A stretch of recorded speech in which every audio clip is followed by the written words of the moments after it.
Like from Scotland's perspective, they're just not on the level at the moment that they should be. And while Finn Russell every game is more and more impressive, he's constantly enamoring himself to me. He looks way more mature. His reading of the game, both like the Carberry read was great, but also just his reading of the game in general.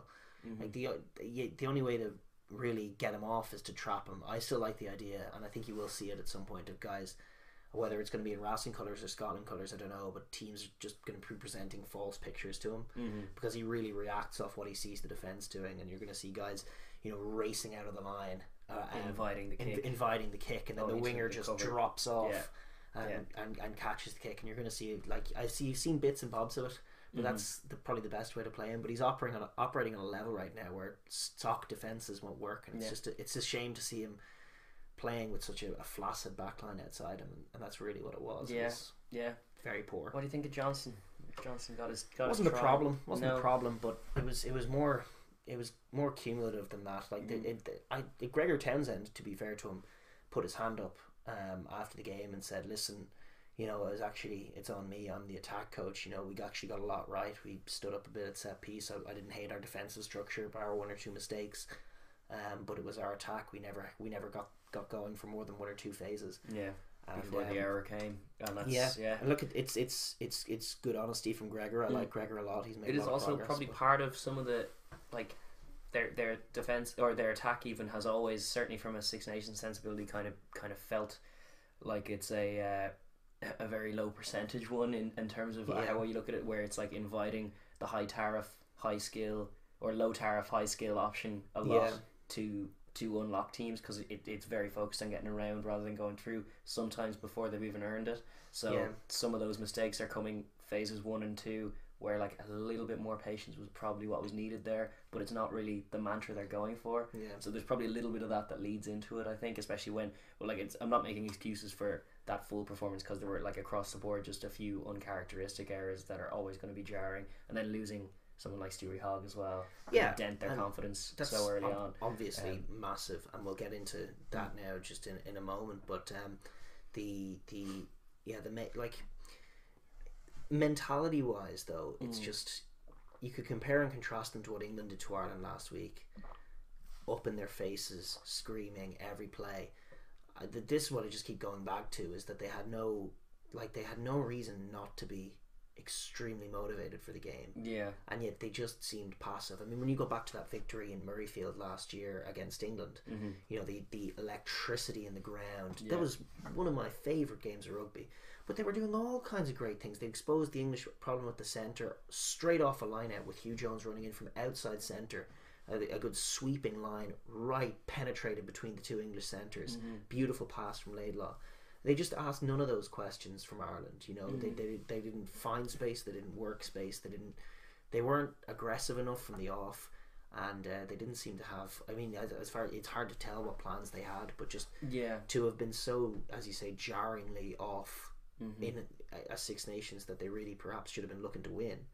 And, you know, against an Ireland, absolutely. I mean, how many years now have they been on the periphery? And I mean, Hamish Watson's loss is obviously massive. As you say, Hogg going down, and they at their most free flowing and at their best off counter attack from some of Ireland's loose kicking. That was when they were most dangerous. Which is very much Hogg territory, with where they want. And Hogg is in good form. Hopefully he's going to be okay. I haven't heard an update on that, but hopefully he's going to be okay. And but it's bizarre seeming, and they just, to me, then they just look at a little bit at sea.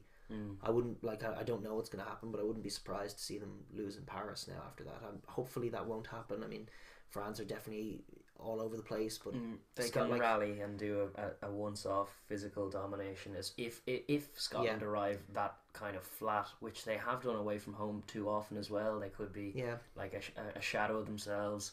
And they were shadowing themselves last week. They were. Part of that now was some of the suffocating work Ireland did. I thought it was from the kick-off though. Within a couple of big tackles. Well, certainly when you're comparing it to that England performance of last year, it's a no comparison thing in terms of just where their heads were at, where the whole feel and the ground was. Comparatively, it did. You're right in saying it just felt a little flat, which for such an open attacking team, like, we were billing it as such a wonderful match of a clash of styles.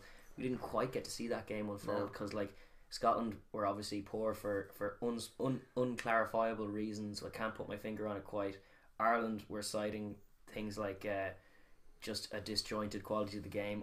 I'm thinking it's kind of nerves, but also just a little bit of confidence being shot because just of the manner of their loss the week before, in terms of where all of their stuff was exposed. It's like hard to have confidence in the system before going through it again slowly and working that back up. And from Scotland's perspective, I mean, you know, how vulnerable would Ireland have been if they had got a couple early tries? True. Yeah. They've just, and that's what was missing, is that ruthlessness. And it's a mentality thing. It's a team that wins things versus a team that doesn't win things. Yeah. And Scotland right now, for all of their talent, and they do have a good mix of talent, and I imagine as the group spends longer together this year, you know, they will get a bit more cohesion. Obviously, you know, your Gilchrists and your McAnallys are probably a little less used, perhaps, playing with Edinburgh all season, to the free-flowing nature of Finn Russell and those kinds of antics. And getting all that to gel together and work together, getting forwards used to offloading and going crazy. I mean, they play with Bill Mata. That shouldn't be too jarring for them. But in spite of all of that quality, it's just, there's a mentality problem. Like, the winning side sees those moments and sees the day and go on to push forward and threaten trophies. And Scotland's challenges up as soon as much as I like Greg Laidlaw and do rate him a lot as a captain, I wasn't enamoured with that post-match chat. Ref centric kind of blame game stuff. It annoys me when I hear it out of Cheka and Wallabies, which I do often as well, but it's never a good sign to be blaming the ref. No. And like, even when there's cause to, I don't like when I hear it from a coach and what it reflects about the team that he's coaching in general, or specifically players as well. Like, whenever there's an Ireland game where the ref, where there's maybe like one or two questionable calls, which is nearly every game, to be honest, you can always question one or two of the calls. And like, Roman Watt is an awful ref who's dreadful in all games. We didn't touch on the scrum factor. The scrum, this is it. Like, I'm thinking, it's like, it's not that he's biased in any way. It's just that he's a bit loose and wrong very often, that it causes that kind of confusion on both sides. And the ruck ball was sloppy. The offside line wasn't being policed with anywhere near the for both teams with anywhere near the kind of really hard lining that it should have been. There's very little communication from him to keep that clear, so you get away with things. That's probably why defences were kind of getting on top a little bit for large parts of that game too. But the scrums by the end, there were many Irish penalties that were ignored for just scrums getting incinerated and nothing being given. And for them to be given, you know, Poit was waiting basically for the scrum to reach its natural conclusion, which is dangerous. So it was going on, and then the bind was broken at the front row, and that's the point at which a penalty is conceded. And yet, you know, it just wasn't moving forward fast enough. Poit was at the back going, use it. So Ireland were going, okay, we'll have to keep shoving here, and eventually, you know, the guys would go to turf, and then the scrum would keep driving, and that's where injuries happen. Exactly. So that was very jarringly poorly refed.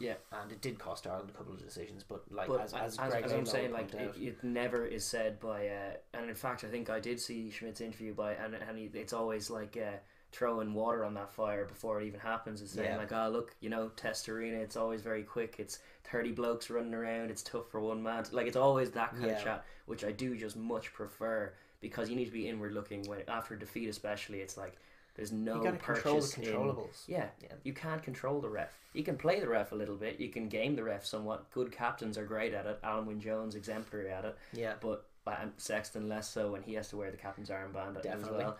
So is Faz. I think Rory Best is okay. Rory Best is okay as well. Like, the out halves doesn't seem to work, especially when they're kind of taskmaster.